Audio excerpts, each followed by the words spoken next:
చెప్పండి ప్రభు. మన దేశపు ప్రజలు వాళ్ళ అలవాట్లు ఎలా ఉన్నాయి? అంతా క్షేమంగానే ఉన్నాయి ప్రభు. అలానా, సరే సరే. నా రాజ్యముకు నేనే స్వయంగా వెళ్ళి వారి యొక్క అలవాట్లను తెలుసుకొని వస్తా. ఈ వేషంలోనే వెళితే ప్రజలందరూ నన్ను గుర్తుపడతారు కనుక నేను మారు వేషంలో వెళ్ళి వస్తా.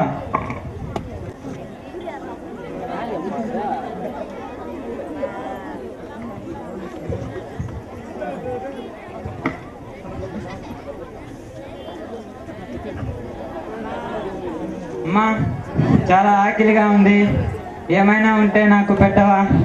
అయ్యా, నాకు నా పిల్లలకే ఏమీ లేదు. నా పిల్లలను ఎలా పోషించటమో నాకే తెలియడం లేదు. ఇక మీకేమి ఇస్తాను?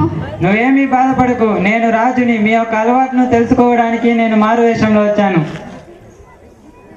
ఇదిగో, దీన్ని తీసుకొని నీ బిడ్డలను నీవు సంతోషంగా జీవించండి. అలాగే ప్రభు.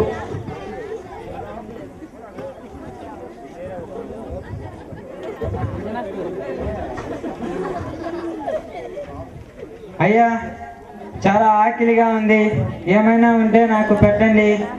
ఇదిగో, నా కంచం నిండుగా బియ్యం తప్ప మరి ఏమీ లేదు. సరే, నువ్వు ఇంతగా అడుగుతున్నావు కాబట్టి నా కంచం నుండి 5 బియ్యం నీకు ఇస్తాను. తిని కడుపు నింపుకో.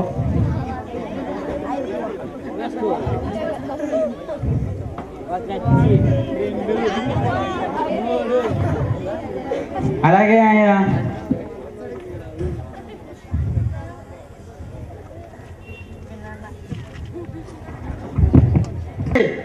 చెప్పండి ప్రభు.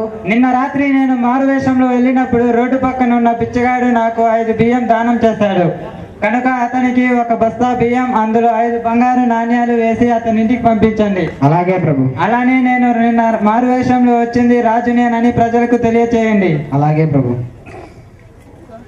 పిచ్చగాడు కనిపించడం లేదు, ఎక్కడ వెళ్ళుంటాడు? సరే, తరువాత వస్తాం.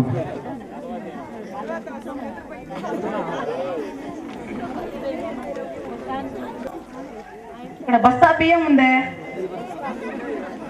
ఎవరు పెట్టారు? ఇక్కడ ఎలా వచ్చింది?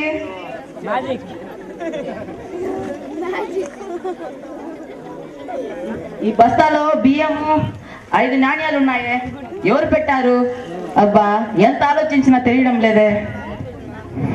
అయ్యా, చెప్పండి. నిన్న రాత్రి మీరు రాజుగారికి 5 బియ్యములు దానం చేశారు కదా, దానికి బదులుగా దీన్ని పంపారు. సరే అండి. ఇతరులకు ఇస్తే వాళ్ళు మనకు దానికన్నా ఎక్కువ ఇస్తారు. అందుకే మన దాంట్లో ఉన్న సగం ఇతరులకే ఇవ్వాలి. To be treated. Thank you.